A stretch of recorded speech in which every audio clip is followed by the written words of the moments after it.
the compassion, love, and care, dear sisters, is the power that each one of us women has to create, share, and assist. Our dear Swami says, all your life, you must be of love, with love, for love. That is to say, love expressed through service to those that draw the love from you. And by drawing the love, we help to increase it and deepen it by serving others.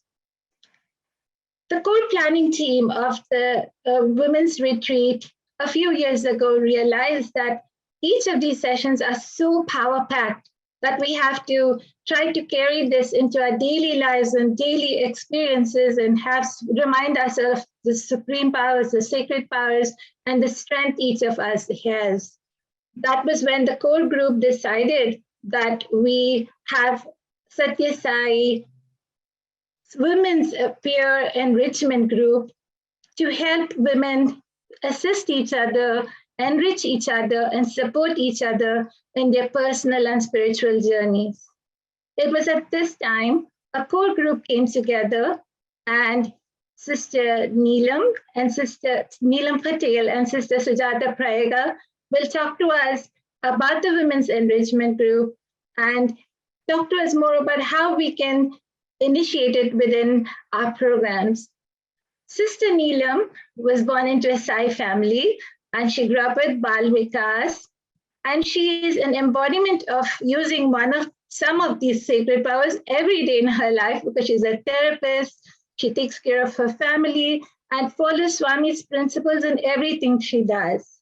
She is a therapist and has worked in several partial hospitalization setting programs, youth outreach programs, and nonprofit agencies, adoption agencies, and community-based agencies, providing individual couple support and group therapy.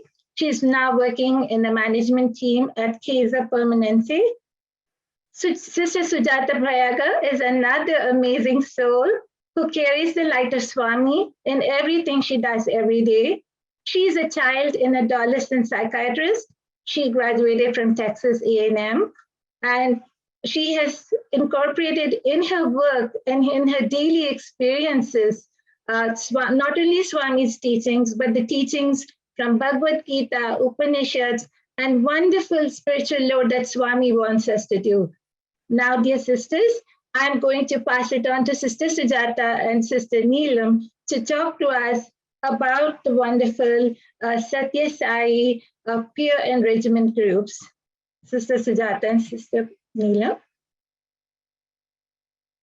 Thank you, Sister Sailaja. Sairam to all the sisters who are participating in this retreat. Sairam, Sister Neelam. Sairam, Sister Sujata. I'm calling to say hello to you. And it's been a long time since we had talked to each other. So hope you and your family are doing well. We are, with Swami's grace, we are all doing very well. My family is good, so is work. How about you? I'm doing good. Thank you. But we had to been through some rough times. Glad to hear that you had managed well all these years with Swami's divine grace. So I miss our satsangs. But recently I got an email. It says that about forming a women's peer enrichment group at our center. And it sounds very interesting. I would love to learn more about it since you are very active at the center. Can you please explain me a little bit if you have a few minutes to talk now? Yeah, for sure. So, as you know, Swami, started to observe Ladies' Day back since 1995. And Ladies' Day was such a special celebration, especially, of course, for all the women. And Swami would always quote, he would discourse and give quotes about how powerful women are, the inner strength. I mean, we heard these beautiful speakers, Linda and Poorna, talk about, their powers within through sharing through their own experiences. And so Swami would always advocate for women to get in touch with their inner self. They're always self-sacrificing. Their roles in the family never ending, in society they're never ending. And so this used to be, the special talks on Ladies' Day used to be the focus. And so with the support of the SSSIO organization, international organization, and the national team, we were able to start exploring the idea of this peer enrichment group.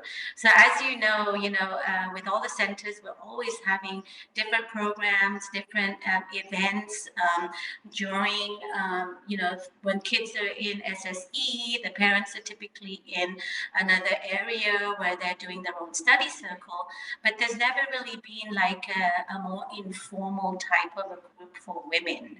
And so we started to come up with this idea, and having all the support, of course, from Lakshmi Aunty leading this all for us, we were able to start working on that. Okay.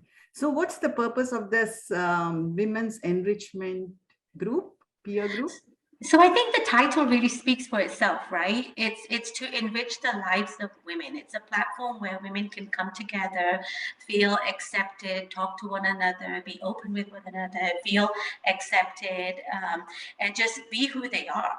And so that's the real purpose. Of course, with incorporating Sai values and Sai teachings, we want to be able to get together with these women to be able to enrich their lives with whatever. Like it could be anything as simple as teaching them self-care, for example, if they share that they don't really do that or don't have the time for that. And so again, it's an open forum. There's no fixed agenda, but it's there for women to just get together, just like we are, right? We're all here together in this retreat. We want to try to start something else as well on a more regular basis. Good, nice to hear that. So I have one more question. Yeah. So how is this different? It says a peer group. So how is it different from a regular therapy groups or counseling groups? Or is it something similar to the counseling groups that we hear about? Oh, no, this will be groups. So it's for peers. It's, obviously it's going to start in the Sai organization and with all the Sai sisters as part of the group, but it's open to any woman who is interested in being a part of it. What I will say that it is not a therapy group. So it's not group therapy. Yes, we have part of the core team is comprised of mental health professionals, but that's the core team that helped put this together. But it's going to be facilitated by trained Sai sisters who will just be there to provide the support. So it's by no means a therapy group, but we will have resources. And so if anything does come up during any of the discussions, any of the gatherings, we will have the resources to share with those Sai sisters and peers who attend the group. So what are the benefits that we can expect from joining this group? It's we want it to be fun. We want it to be like a social setting where women can just get together, have fun, talk to each other, enrich each other's lives. Like I was feeling so enriched just listening to the speakers this morning. Sister Sarojini's life stories and all her experiences. They were so uplifting. And so it's a place for women to gather to be able to share these special experiences that they have, or even share any offerings that they might have to offer, right? And so little do we know, I think a lot of women do experience a little bit of loneliness and isolation. So I think, the other benefit is that too, to be able to look forward to a place to go where they are familiar and they feel part of something and something special. So how often are they going to do? When are they going to do? So what are the logistics of this enrichment women's group? Yeah, so as I had shared, we had started this back last year after last year's women's retreat, the mini retreat. Lakshmi Auntie reached out to the core team, who is now called the core team. She reached out to us all, and we're all a composition of psychiatrists and psychotherapists, counselors, support, people who provide support in community settings. Professionally, they're all qualified, basically. So they all came together, and together they all developed modules, like a training module. And so we would go back and forth in multiple meetings, and we were able to actually train about 40 leaders. And when I say leaders, they volunteered. We reached out to people that we knew, friends, family, sisters that we know from the Science Center already, who we thought might be really great for this role as the facilitator. And so there was a training that we had for all of them, and then they were trained. And so now the next steps are with the center. Each region has presidents, and they're going to be reaching out to all the centers and forming groups within those regions and within those site centers. And they'll be inviting members with the help of all the presidents from all the regions. And so the next steps would be to create a group, and then we would be talking about the frequency, the length, the format, whatever works for anybody. It's not going to be fixed. If it doesn't work for you on one particular meeting, that's fine. You can come to the next one. So all those logistics will be figured out, and all of these meetings will be led by the trainers, the 40 trainers that were trained a month ago. And then, of course, the national core team is the team of professionals who are licensed. They're always there for backup. So we will be there if there's any questions, or if anything kind of ends up being out of the scope of what I have shared so far, and they need some resources and support, they can always reach out to us, and our names and our telephone numbers are always available.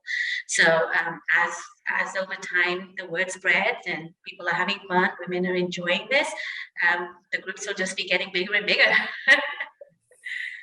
And thank you, Sister Neelam, for sharing all this information about the Women's Enrichment Peer Group. And thanks to Swami for bringing this initiative, and thanks to all the national team participants, and hope this will be a big, successful, helpful program for all the women in Sai's fold. And yeah, we hope so. Sai controls it all anyway, so it will go well. Thank you. Absolutely. Thank you, Sister Sujata and Sister Neelam, for so nicely describing how we can use our 7 sacred powers to help not only others, but ourselves, because Swami always says that when we help others, we actually are helping ourselves. So I'm very selfish that way. But I really, really thank you both for nicely making it so simple for us to understand how the 7 sacred powers that we have can be easily channeled in our everyday experiences and through everyday groups. Thank you so much, sisters. Welcome. And all the sisters, we just now will be opening up to the breakout groups. All the breakout groups are aligned to the 7 sacred powers that we have been talking about since the beginning of the retreat. Caring, compassion, adjustment, sharing nature, sacrifice, understanding and responsibility, and of course the love in each one of you. So in all these breakout sessions, sisters, we'll all learn together and how we can channel that energy inside us to bring out the best in us, like it has been suggested by our wonderful, wonderful presenters, Sister Sarojini, Sister Linda, and Sister Poorna, on how we can do that. So please hold on for a second, and our technical team will direct you to the breakouts you had requested to be in. Saira.